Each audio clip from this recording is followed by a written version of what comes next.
У жывым эфіры галоўнае інфармацыйнае выданне на тэлеканале Белсат. У студыі для вас працуе Вольга Старасціна.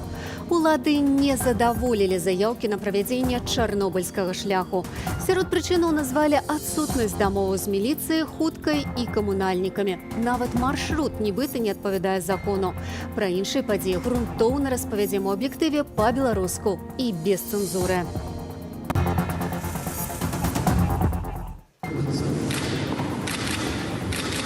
Лукашенко у Москве. Интеграция до глубокой ночи. Двигаемся серьезно по союзным программам. Помните, с карт начинали. Очень серьезные программы.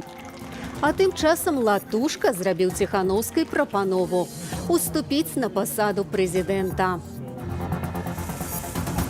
Вчера вечером исчезла вода, вообще всякая вода из-под кранов. Проблема в том, что люди без воды ни покушать не приготовить, ни в туалет толком не сходить. Вот такая проблема. Менчуки запасаются водою. Цистерны знайсці складана. Специально сделали круг по центральным улицам, где воды нет. То есть это ладно, я на колесах, молодой, все. А если пенсионерам что делать? КДБ сцвярджае, што затрыманыя ў справе дзяржаўнага перавароту даюць прызнальныя паказанні. Если их пытают, например, они скажут все, что угодно, чтобы пытки прекратились. Надзвычайная ситуация у столицы. 3 вялікія раёны Мінску на сотні засталіся без пітной вады. Прорвала водаправод, а пазней высветлілася, што і газаправод таксама пашкоджаны. Сістэма састарэла. Такую прычыну калапсу называюць менчукі і эксперты. Падрабязнасці у Юліі Цяльпук. Вечар і ноч цалкам без вады ў кране, а наступны дзень без пітной. Жыхары Кастрычніцкага, Ленінскага і Заводскага раёнаў сталіцы ваду здабывалі хто ў крамах, хто з аўтацыстэрнаў. Прынамсі ў Курасоўшчыне і ў Лошыцы чэргаў для іх не было. Сразу не знали, что делать. Но у нас, благо, есть еще небольшие запасы питьевой воды, которые ранее покупали. Вот ими воспользовались. И к ночи уже что-то стало с крана дотечь. С утра шла вода рыжего цвета, а сейчас она прозрачная, но все равно пить ее страшно после того, что было с утра. Надо следить за этим, не так, что стоит и стоит, пока не прорвет. Надо это смотреть и все такое. То есть, я думаю, это расхлябанность. Установили пару-тройку 9-этажных, 19-этажных домов. Что? Подняли тиск. И порвало.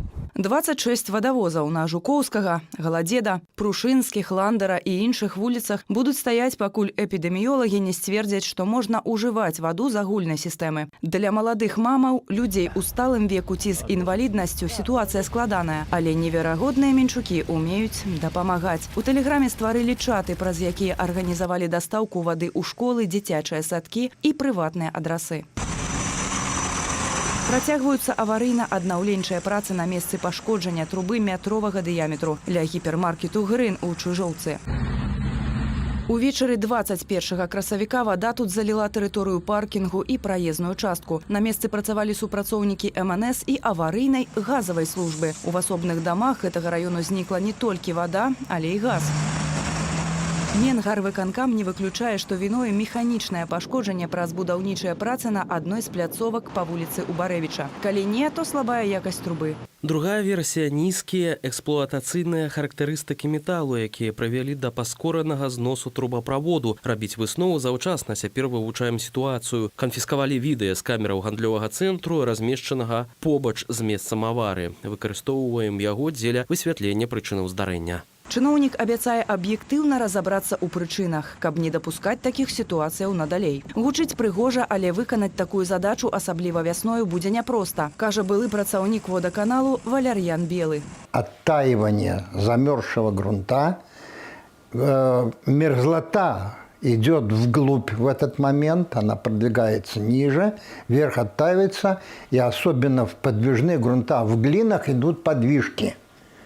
При подвижке грунта может произойти все, что угодно. Другая перашкода наладжанню спраўнай сістэмы водазабеспячэння – адсутнасць ведаў. Спадар Валяр'ян мяркуе, што апошні адукаваны і пераняты справаю кіраўнік сышоў з Менска водаканалу 10 гадоў таму. Потым... На мой взгляд, туда приходили люди случайные, которые очень мало думали о том, чтобы нормально работала система. Они, на мой взгляд, опять-таки руководствовались своими какими-то интересами. Они изгоняли всячески специалистов, знающих оттуда, и в итоге пришли к тому, что на сегодняшний день в водоканале очень мало грамотных специалистов. Калі казаць толькі пра Менск, то там не бракуе прарываў у сістэме з трубамі, частка якіх ужо па-за тэрмінам эксплуатацыі, частка зробленыя з менш эластычных матэрыялаў ці не зусім якасна замантаваныя. Цікава таксама, што летась, падобна да учорашняга дня, у сталіцы таксама была моцная аварыя на сетцы водаканалу, калі з краіны выехаў Александр Лукашенко. Юлія Цельпук, Белсат. Расійская вайсковая база. Увод вайсковага кантынгенту ў Беларусь. Дамова аб увядзенні ў нашай краіне расійскага рубля. Пра што менавіта размаўляюць сёння ў Маскве Владзімір Пуцін і Александр Лукашенко. Шмат хто не хавае апасенняў, што прынятыя на сустрэчы рашэнні могуць прывесці да страты Беларуссю суверэнітэту. Выратаваць сітуацыю магла б Святлана Ціхановская, заступіўшы на пасаду прэзідэнта. Пра рашэнне самаабвешчанага і абранага президента Ігор Станкевич.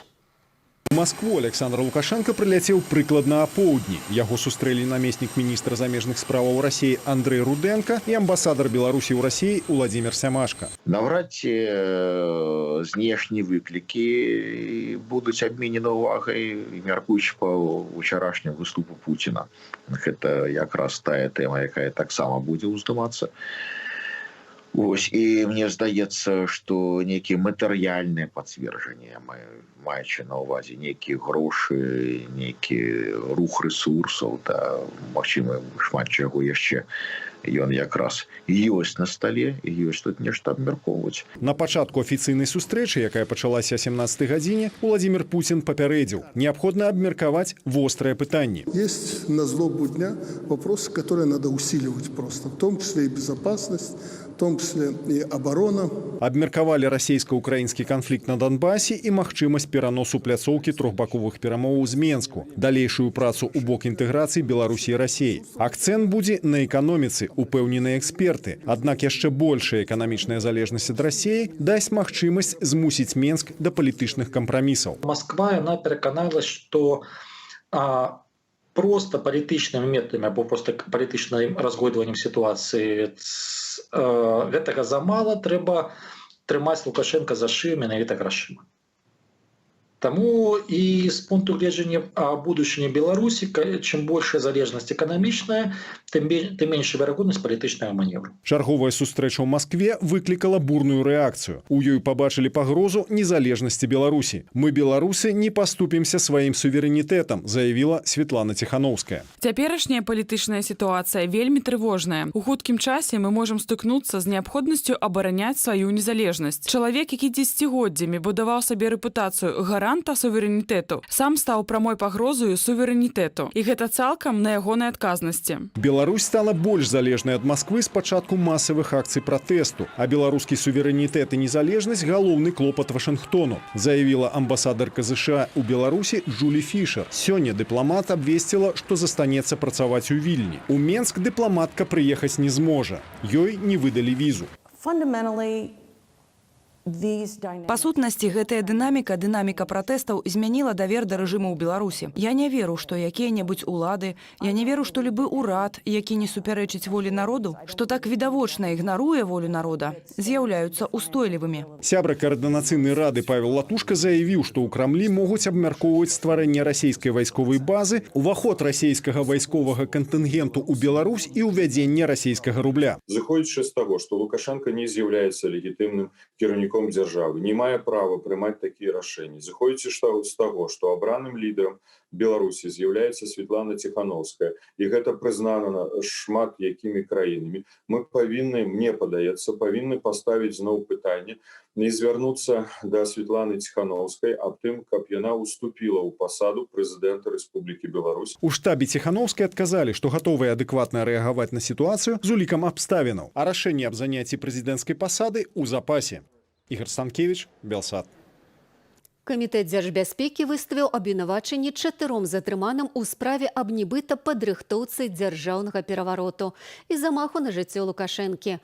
У ведомстве сцвярджаюць, што фігуранты актыўна супрацоўнічаюць са следствам. Што вядома ў гэтай загадкавай справе, распавядзе Анастасія Русецкая. 4 затрыманым у справе аб дзяржаўным перавароце выставілі абвінавачанні ў змове з мэтай захопу ўлады. Пра гэта ў эфіры тэлеканалу «Беларусь-1» паведаміў прадстаўнік КДБ Константин Бычак. З ягоных словаў затрыманыя даюць прызнальныя паказанні і супрацоўнічаюць са следствам. Імёны 3 фігурантаў справы вядомыя. Гэта паліткансультант Александр Фядута, старшыня партыі БНФ Рыгор Кастусёў і адвакат Юрый Зянкович. Імя 4-го дагэтуль не названае. Понятно же, почему не признаются. Бьют, возможно. Мы же все знаем, как там все работает в России, в Беларуси. Я думаю, что это было подстроено, и те методы, которые используют, просто люди не могут, то есть если их пытают, например, они скажут все, что угодно, чтобы пытки прекратились. Кому это надо покушаться? Это полная чепуха.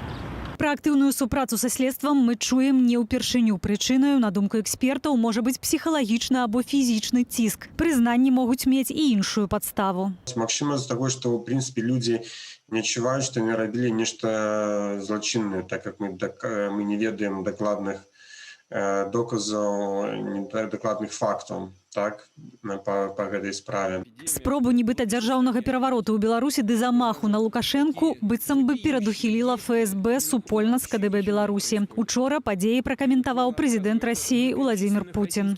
А что было бы, если бы попытка госпереворота в Беларуси была бы реально предпринята? Ведь к этому же все и велось.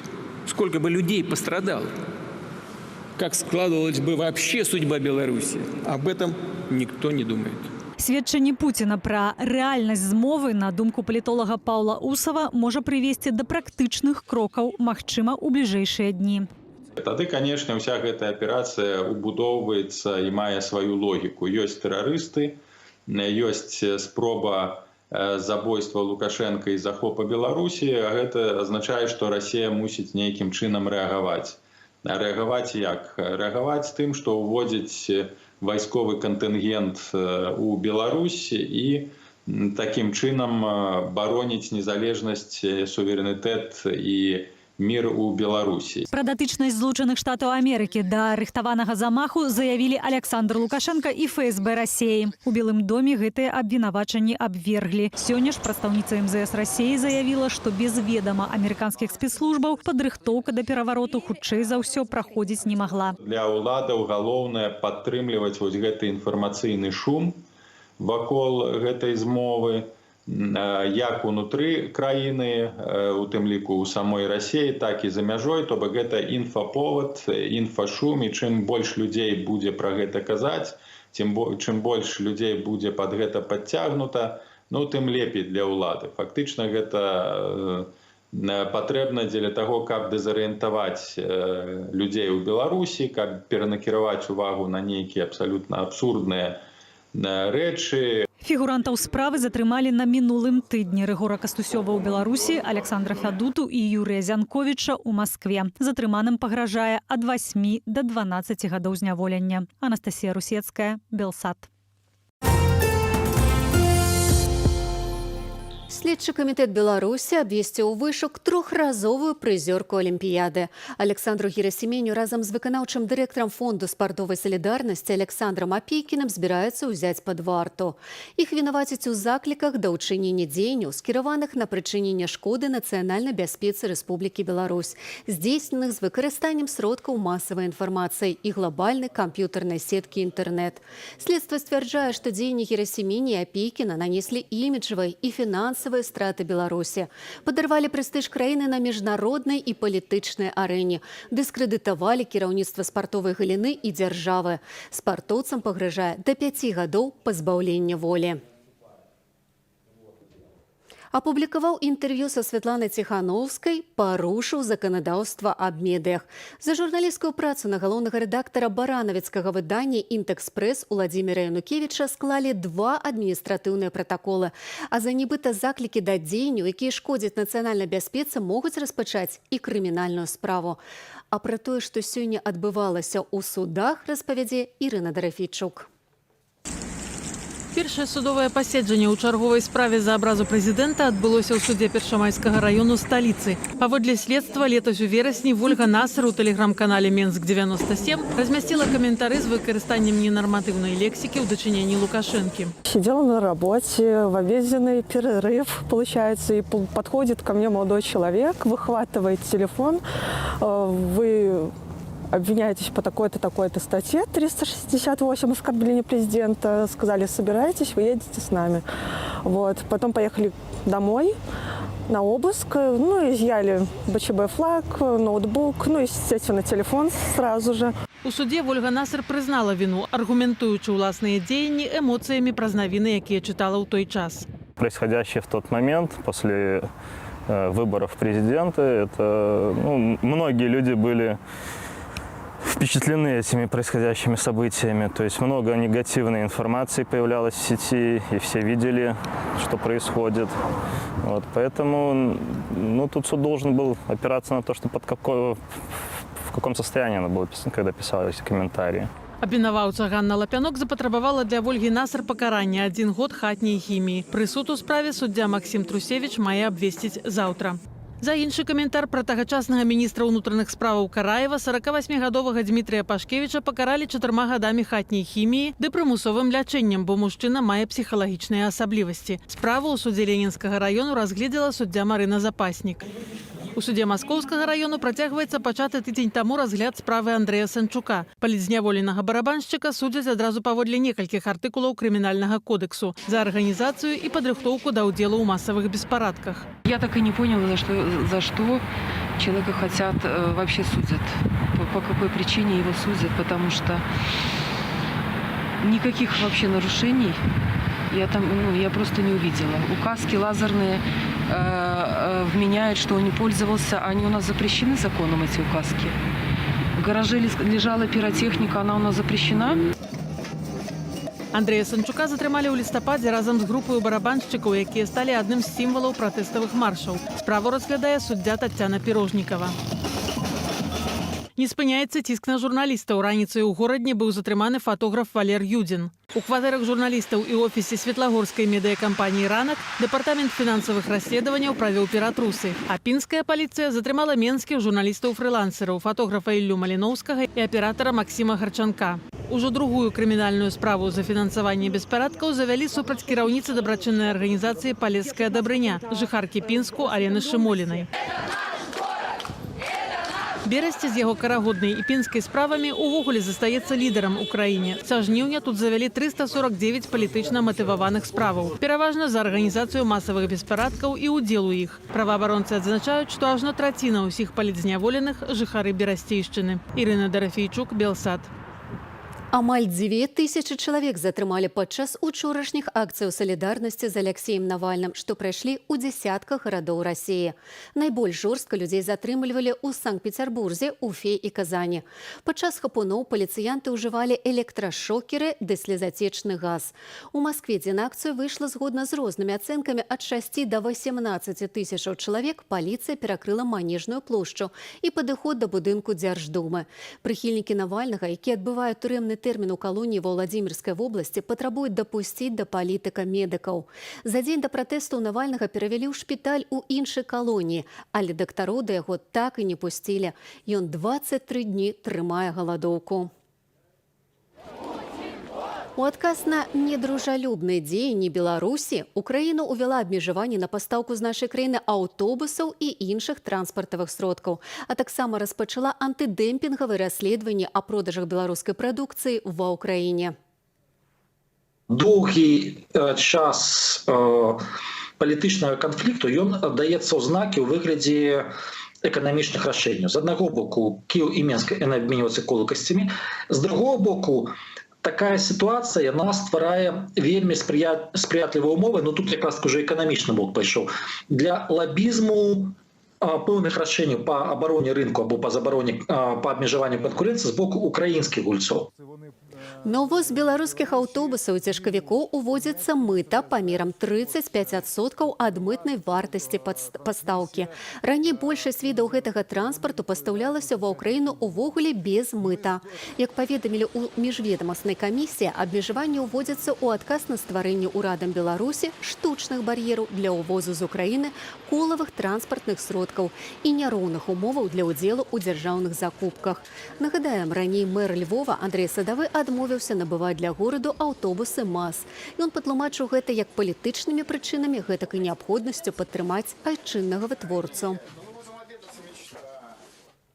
Што насамрэч абмяркоўвалі змоўнікі? Дзяржаўны пераварот, забойства Лукашэнкі ці нешта іншае?